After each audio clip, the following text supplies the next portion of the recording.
Kal Kadosh, Boker Or, Masechet Bava Kamma Daf Noach, Nun Chet Amud Aleph 58a, but we're just going to start on 57b, Nun Zayin Mubet, just to get back into it. If you remember, we saw on the two dots on 57b, we spoke about that if an animal falls into a garden and it benefits, so it pays that which it benefits. And this is what we spoke about yesterday, that which the Dayan spoke about on the Monday night, where basically there's such a concept that if I give you a benefit for something, even if you don't actually ask me to do it, and you benefit from it, I could charge you for it. The only thing is the low cost. Exactly. The low cost. Why is it low cost? Because I can't start telling you who told you to give him a steak. You could have given him, I don't know what. You understand? So it's true, low cost, but it does exist. Okay? Fine. So the Gemara now comes, and we wanted to say that Rav came and he said, we're talking about that it actually fell onto the fruits. And what happened is that it helped him on the fall, meaning the animal fell into the garden and the fruits were used as a buffer in order that when you fall, it's like a cushion. So therefore, it saved him. So that was the concept of nechbeta. So the Gemara asks, if you're going to tell me now that that is the explanation of the Mishnah, where the fruits were used as a cushion, and that's why you're charging for the fruits, he says, but one second, avalachla, so it's mashma, that what? That means if it's going to eat the fruits, even what mashenenet, you're going to tell me that it doesn't have to pay even that much of benefit? That doesn't make sense. So says the Gemara, you know what, maybe it does make sense. Why? Leima Rav letame, maybe Rav goes according to his reasoning. Right? One more time. There's a Mishnah. The Mishnah comes and it says, if an animal falls into a garden, it pays that which it benefits. We thought the explanation was food. Rav comes and it says, no, it was used as a cushion. There's a pillow. The fruits were used as a pillow. So now the animal fell on top of it instead of bang on top of the ground, which would have made a very heavy impact. There were softer fruits and went squirt or I don't know what. There were tomatoes or I don't know what. And he used it as a nice cushion. Yes, it was good. So says Gemara, 1 second, but that means according to Rav, if he would eat, he doesn't have to pay anything. So he says maybe Rav goes according to his reasoning. But Rav says, you remember that we spoke about a case. What happens if the animal ate too much and then it died? Right? Does the owner of the fruits have to pay the animal, the owner of the animal? So he said, no. Why? You shouldn't have eaten. He could tell the owner of the fruits, right? He could tell him, listen, the owner of the fruit, sorry, you could say the owner of the animal, you shouldn't have eaten. So now that he ate and now that he died because of overeating, that's not my problem. He shouldn't have eaten. So that makes sense. So ask the Gemara, can you compare both cases? Amor damar Ravatam, there Rav says, hayalo shelo tochal, because it got damaged from the fruits. Tematzi amar lemare de peira, because the owner of the fruits could say, lo mishalamna, I'm not paying on the nezek, because he shouldn't have paid. He shouldn't have eaten. But lazuki yacharine, but 1 second, but to damage other people, the patre l'shlume niamar, that he's going to be patur from paying. Does he say something? He doesn't say anything. Meaning like this: if the animal went into my property and started eating, and then it died, I could tell the owner of all these animals, right? I could tell him, listen, whoever told him to eat, if he ate, it's his problem. You think I'm going to pay you for your animals? He shouldn't have eaten. But the fact that if your animal is going to come and eat my fruits in my field, did I ever say that somebody's going to be patur? Whoever said such a thing, even according to Rav, whoever said such a thing. Ella, but rather, and this is where we're starting today, lomi kama. Yeah, what does that mean? We didn't need to say it. Not only in this case, but we didn't even need to say this case. What does that mean? Lomi kama. Lomi not only in a case where he eats, does he have to pay that which he eats. Again, the lower thing, right? But he does have to pay. Aval nechbeta, but if it is used as a cushion, I would have said, mavriach ari right? The be'ema was saved, the animal was saved, right? Because of my fruits. But I only stopped nezek. And therefore, I don't even have to pay, right? That which is nenet. Kamashmalan comes to teach you, right? That you do have to pay. What does that mean? Imagine right now there's a lion running to Richard's property, and I go and I run in front of the lion. I do a big I don't know what, and I scare away the lion. Yeah, you see, lions are going to be scary. Doesn't cost you anything. Doesn't cost me anything. So can I come afterwards and tell Richard, listen, Richard, I just saved you, right? I was Mavriach Ari. You're free to do it anyway. You can't charge for that. I can't charge for that. Nothing. Doesn't have to pay nothing. So therefore, the same thing, if right now my animal fell into his property and my animal was saved because of the shock absorbing fruits, basically the fruits acted as, so I would have had a havamina, right? That maybe I can't even charge for that. Nothing. I can't even do that, right? To pay that which is eats, for sure you have to pay. There's no doubt. But maybe the other case was Mavriach Hari. You can't even charge for it. Kamashmalan, no, you're allowed to charge for it. That's what the Gemara says. You're allowed to charge, okay? Because it's not the same case as Mavriach Hari, as shooing away the lion. Okay? Until here we're clear. Yes. Very good. So says the Gemara, really, Be'emet, what you said sounds good, actually. Maybe Be'emet is Mavriach Hari. What does it mean, Mavriach Hari? It makes sense. Yeah? It makes sense. What does it mean that it makes sense? It makes sense that Ke'ilu, right, when we're talking about the entire concept, right, of you should be patur, meaning that you shouldn't. Why Be'emet? Why do you have to pay? Be'emet, it should be like Mavriach Hari. Answers the Gemara, no. Mavriach Hari minichse chavero midatohu. Behai lav midato. First answer is 1 second. When I ran to Richard's property to save him from the lion, I knew what I was doing.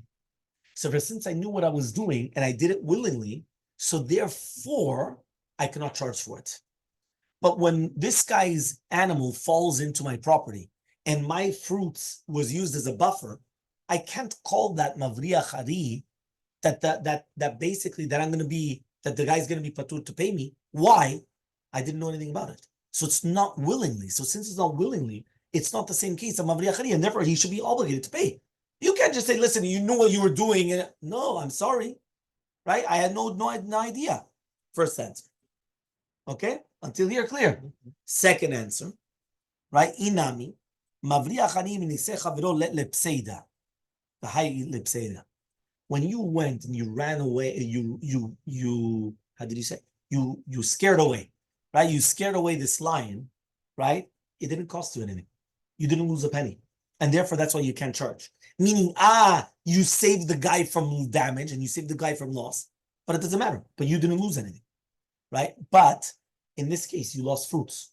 So therefore, the fact that you lost fruits because he crushed your fruits is using it as a pillow, right? So therefore, you could charge for it. See, Tosfos says in order for the rule to apply, both have to happen. It has to be unknowingly. And it has to be that... Very nice. Meaning Tosfos is saying that it's not like two different answers, inami, but rather one complements the other. Meaning that they both need to happen. Very nice. Well, I can read English. I didn't move inside. Huh? So in order to charge for the anai, it has to be a loss for the owner. It has to be a loss for the owner plus willingly. Knowingly. No. Here it's unknowingly. Here it's unknowingly. You have a garden, and he smushed all your prized tulips. Yeah. When you scale the lion, you...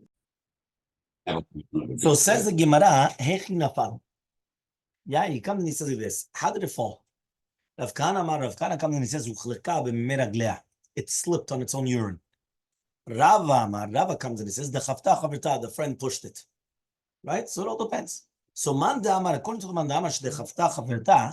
kol sheken sheuchleka b'meraglea. All the more so if it's going to be uchleka b'meraglea. According to the man uchleka b'meraglea, aval dechafta chaverta. But if it was pushed, pasha, it's considered a pshia, right? Umeshalemet ma sheizika, and it's going to pay that which it damages. Ta'amar lebaz, he could say, ibai lach libure chada chada, right? You should have passed by the animals 1-1. Which means like this, one more time. We had two different opinions at the fall. Did it slip on its urine or somebody pushed it? Right? Meaning obviously the other shore or the other thing. So according to the mandamar that was pushed by its friend, kol sheken, that if it's going to slip, right, which is considered an ones, okay, which is less common, and therefore you shouldn't have thought such a thing, right? So therefore, but according to the mandamar that it slipped on its urine, that's considered ones. But if the friend pushed it, it's considered pshia of the owners of the owner of the animal that pushed it. Yes, right. We're talking about he bumped it. No. The owner of the animal that was pushed, because he should have thought. 1 second.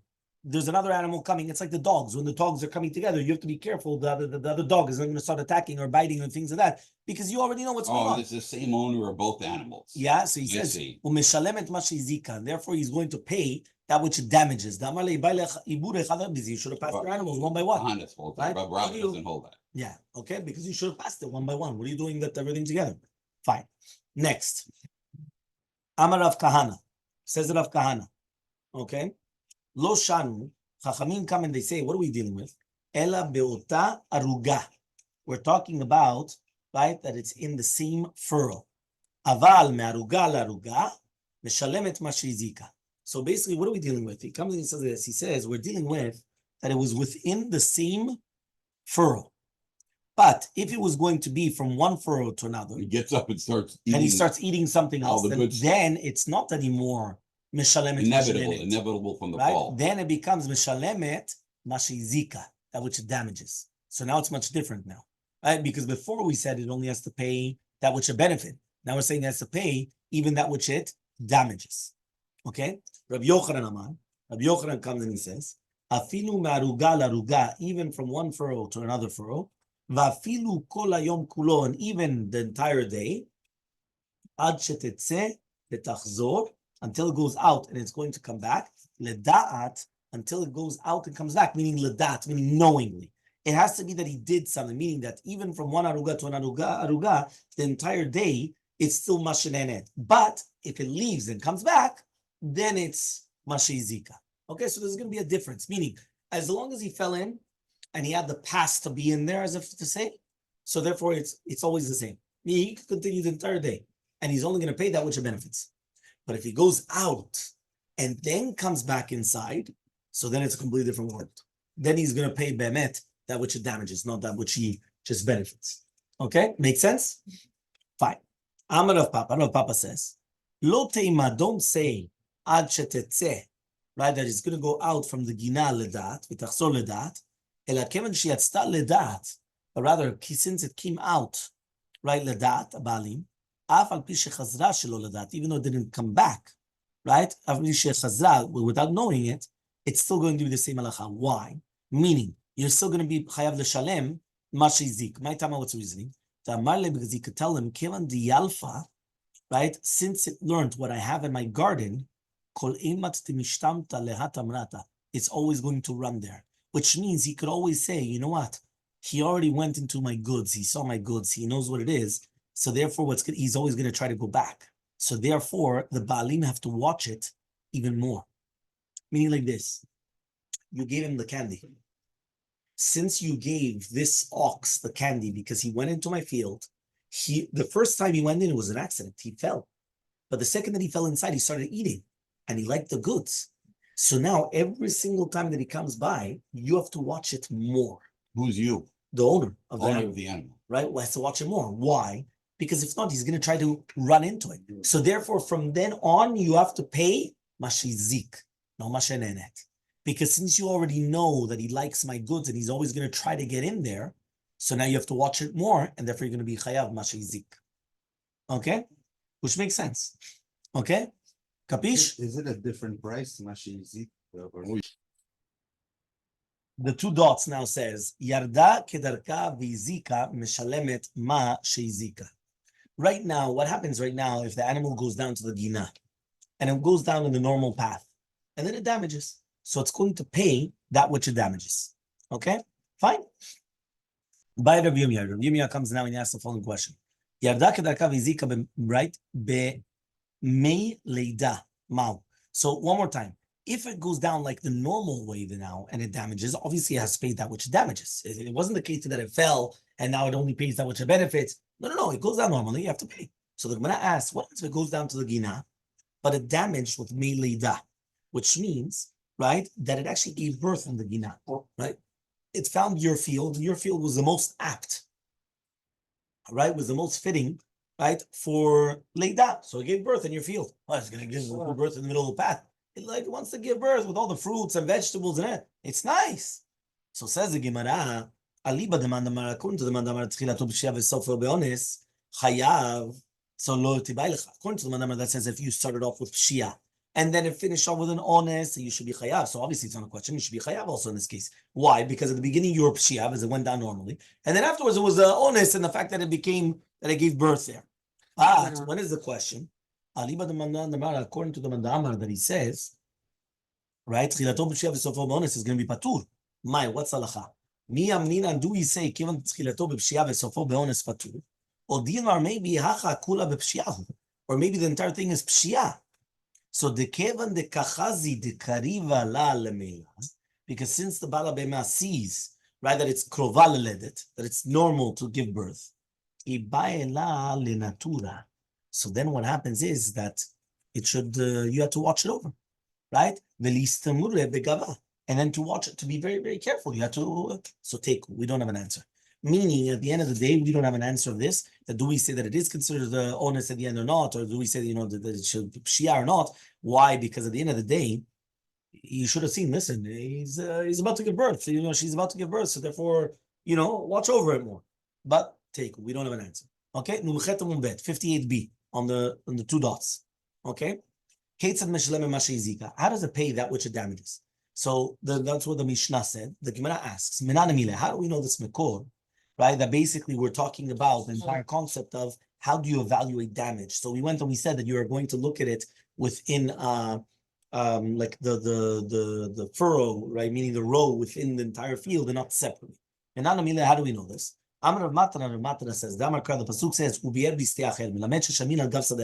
which means when you're already going to evaluate it, you're going to evaluate it with a big field, meaning I'm not going to take the individual product. Because remember, whenever you're taking an individual product, the product is always a higher price.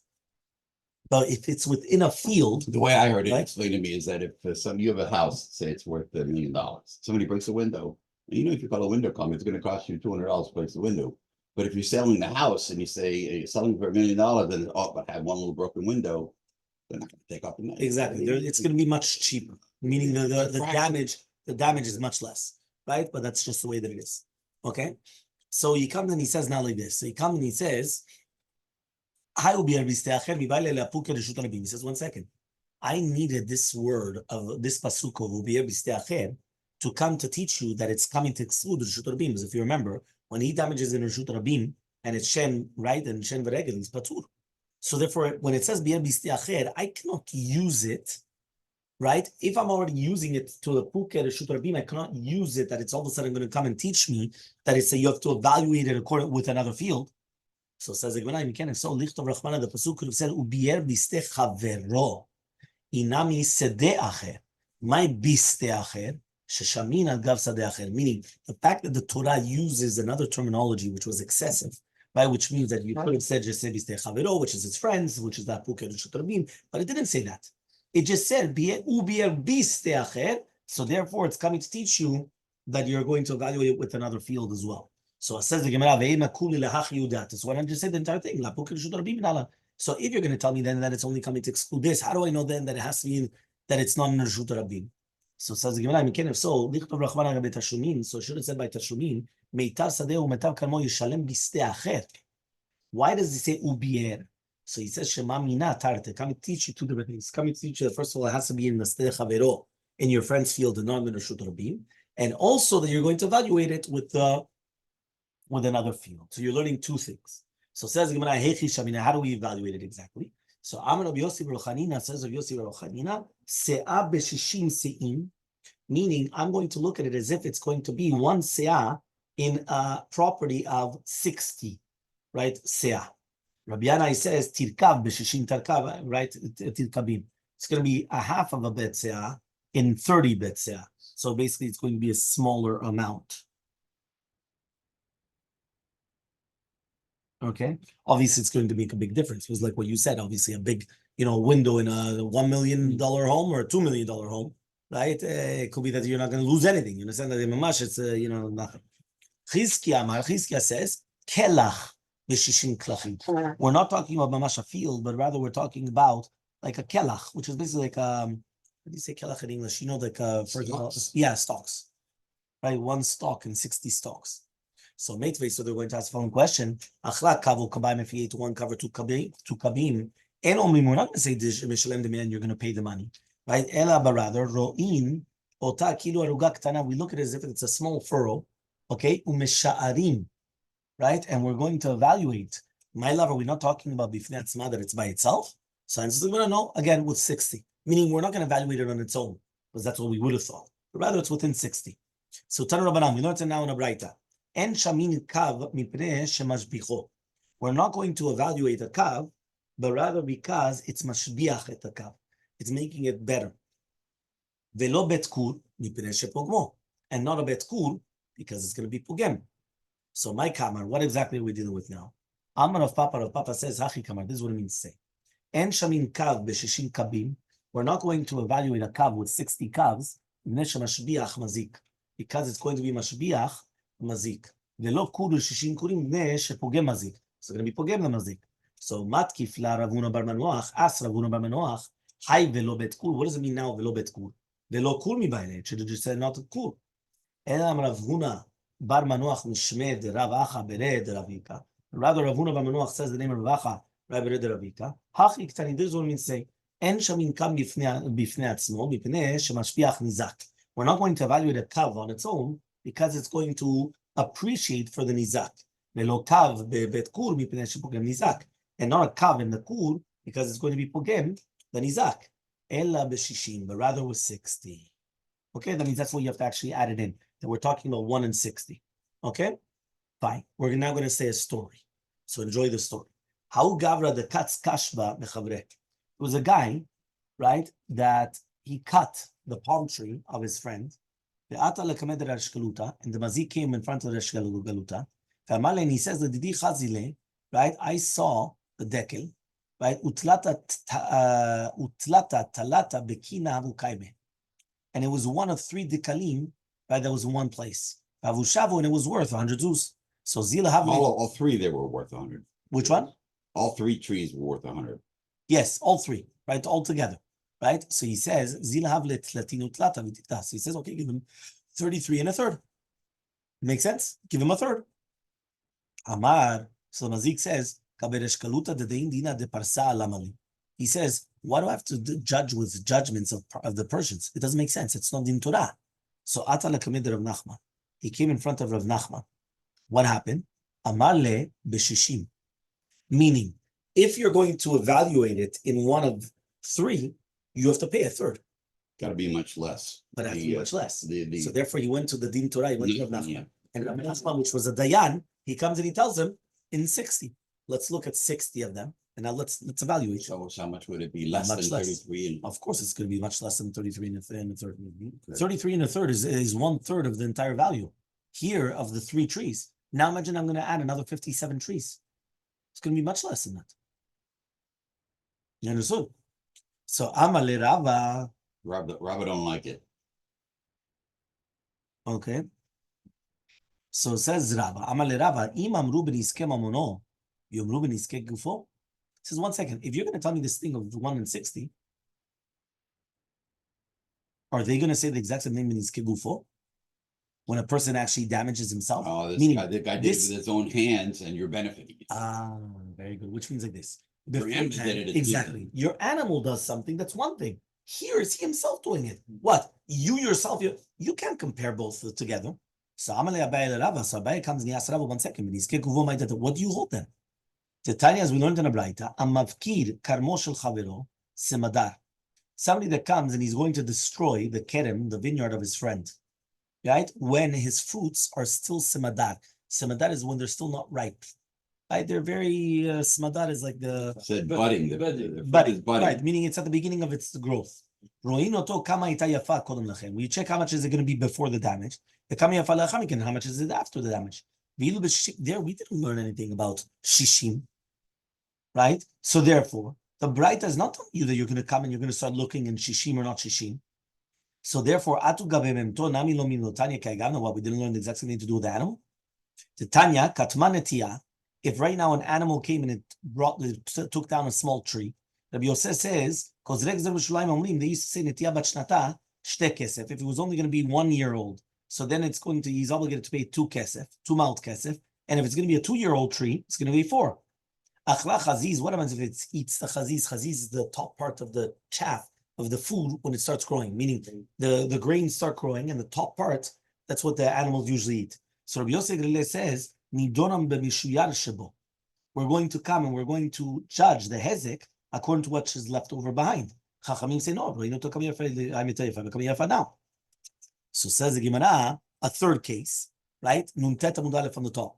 Achlas smadar. Rabbi Yoshua omer, ro'in to kilu eina novim. We look at it as if they're grapes. Chachamim say, no, ro'in kama ta yafa v'kama yafa. So you see from all these cases, right, that he's paying. So 1 second. So according to Chachamim, the anavim themselves are not judged on their own, but agava karka. So therefore, what do you want then? Yeah, and that's what basically they're going to ask him in Srava, like, what do you want then? So Shimon name says in Shimon, by Medverim, when do we say these words? Only if he ate the lulavegifanim, or the nita, which means we're talking about the not the main how do you call this? The young branches, right? Or for example, the small the figs.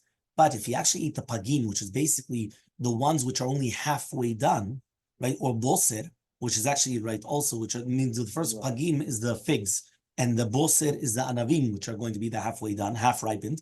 We no talking anavim. Said no, we do look at it. So therefore, now he's going to bring the proof from the Braita, and this is how Abaye is going to prove against Rava from the Braita. Have a wonderful day.